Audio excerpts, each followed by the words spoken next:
हरे कृष्णा। भगवत गीता की इस वीडियो में हम तीसरे अध्याय का 11वां श्लोक लेंगे। भगवान ने पिछले श्लोक में यज्ञों की बात की थी। आगे कंटिन्यू करते हुए बोल रहे हैं कि यज्ञों के द्वारा प्रसन्न होकर देवता भी तुमसे प्रसन्न होंगे। अब नेचुरली अगर आपने अग्नि देवता को कुछ समर्पित किया है तो अग्निदेव आप पर कृपा करेंगे। वायु देवता, जल देवता, सूर्य देवता, इसी तरह से धरती पर भी माता पिता देवता के समान है। समाज हमारा देवता के समान है, देश हमारा देवता के समान है। तो हमने अपने जीवन के अपने कर्मों के द्वारा जिस भी हिस्से को अपने यज्ञों के फल अर्पित करें वो हमसे प्रसन्न होंगे। चारों तरफ प्रसन्नता आएगी। अब सब कुछ अपने लिए ही खर्च दो तो वो तो फिर आपने कुछ दिया ही नहीं। यही तो टैक्स की चोरी होती है कि आपने 100 रुपये कमाया, 1 रुपये भी सरकार को दिया नहीं, फिर अगर कल को पकड़े गए तो सारा का सारा पैसा जब्त होगा। तो सबको साथ लेके चलना है, सबके लिए करना है। मुश्किल तो लगती है, ये धीरे धीरे समझ में आएगी चीज़ें, लेकिन सबके लिए करते हुए चलना है, यही जीवन है, याद रखना। तो यज्ञ के द्वारा प्रसन्न हुए देवता तुम्हें भी प्रसन्न करेंगे। एक दूसरे का तो होता ही है। जैसे हम किसी भी बड़े के लिए इज्जत देते हैं तो वो भी हमें इज्जत देते हैं, तो वैसे वर्षा चलता है।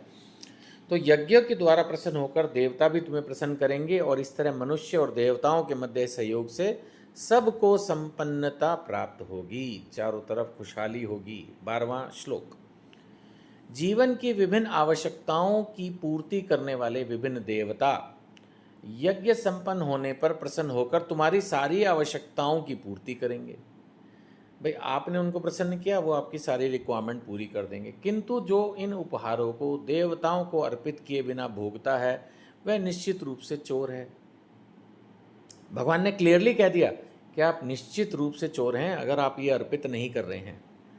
इसको अगर हम देवताओं की जगह देश से कनेक्ट करके देखें तो अगर आप अपने कर्म का फल देश को टैक्स के रूप में नहीं दे रहे हैं तो आप चोर हैं।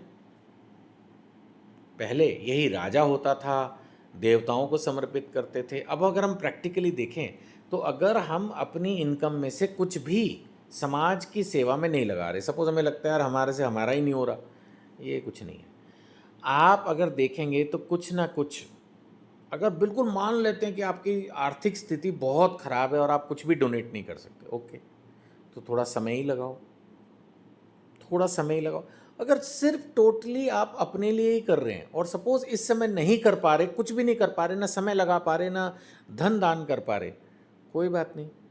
कम से कम मन में ही चिंतन करो, मन में ही ये अभिलाषा करो कि हे भगवान, मैं देश की, भगवान की, आपकी, माता पिता की और सबकी सेवा करना चाहता हूँ। कुछ ऐसी स्थिति बनाओ कि जल्दी से मैं कुछ धन कंट्रीब्यूट कर पाऊँ, कुछ तन मन कंट्रीब्यूट कर पाऊँ।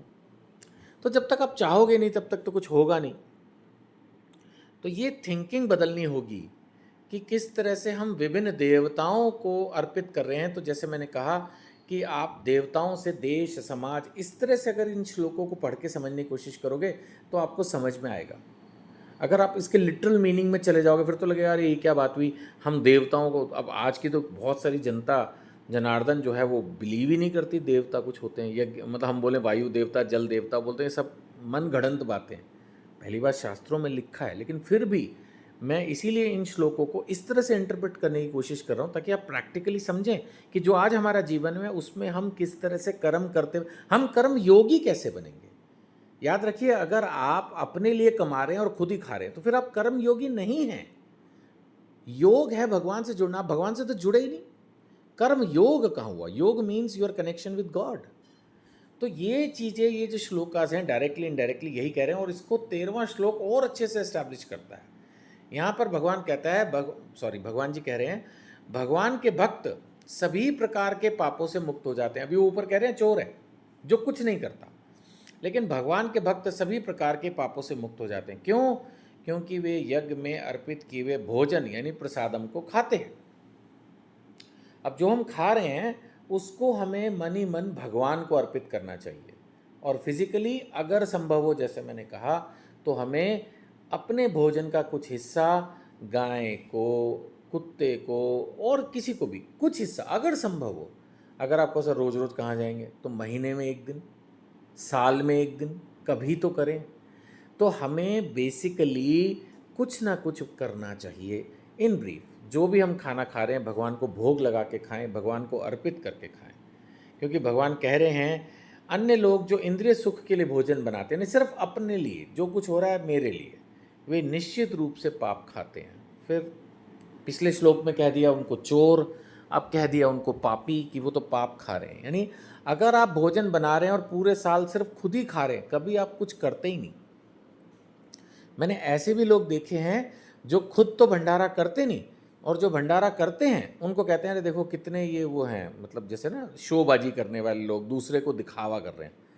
कहाँ दिखावा कर रहे हैं सर, उन्होंने इतनी मेहनत करके भंडारा बनाया है, टेंट लगाया, जैसे मैंने देखा कई जगह बड़ा सुंदर, और वो उन्होंने बड़े अच्छे से किया। वो ठीक है कि कभी कभी कुछ त्रुटियां हो जाती हैं, लाइन की व्यवस्था में त्रुटि हो गई, अब या फिर वो क्या होता है जैसे वो जिन लोगों ने लिया वो इधर उधर कई बार पत्तल गिरा के भाग जाते हैं, और जो प्रबंधक होते हैं कई बार उनसे भी चूक हो जाती है। वैसे उनको उठानी चाहिए, वो पत्तलें भी सेवा का पार्ट होता है, लेकिन वो रह जाती हैं, तो लोग इसी बात पर बहुत क्रिटिसाइज़ करते हैं। लेकिन उनका भाव तो अच्छा है। मैं आपसे यही रिक्वेस्ट करूँगा, मैंने जितना शास्त्रों में पढ़ा उसके अनुसार हमें हमेशा अन्न, जल, कपड़ा और दवाई, ये 4 चीज़ों का दान जितना हो सके उतना करना चाहिए। और पात्र यानी किसको दे रहे हैं ये ज़्यादा देखने सोचने की ज़रूरत नहीं है। मैं फिर रिपीट करूँगा, 4 चीज़ों का दान करने का प्रयास करना चाहिए, अन्न, जल, कपड़ा और दवाई। तो हमें जो हम भोजन कर रहे हैं इसको भी भगवान को अर्पित करना चाहिए, और अलग से भी प्रयास करना चाहिए, जब जितना कर सके। तभी तो कर्म योग है। कर्म का फल आपने कमाया, कर्म हुआ, उसका फल सैलरी के रूप में आया, बिजनेस के प्रॉफिट के रूप में आया। अब उसमें से कुछ करिए ना सर, यही तो यज्ञ है। दिस इज़ द यज्ञ वी आर टॉकिंग अबाउट। उम्मीद करता हूँ कि आप ये भगवत गीता की वीडियोस अच्छे से पढ़ रहे होंगे, इसके साथ भगवत गीता भी पढ़ रहे होंगे। ये सारी वीडियोस ना सिस्टमैटिक हमारी वेबसाइट hindiharikatha.com पर दी गई है, उसमें पूरा आप क्लिक करेंगे तो चैप्टर वाइज, श्लोक वाइज प्रॉपर वीडियोस हमने सिस्टमैटिक लगाई हुई हैं। आप वहाँ से भी इनको सिस्टमैटिकली देख सकते हैं। हरे कृष्णा।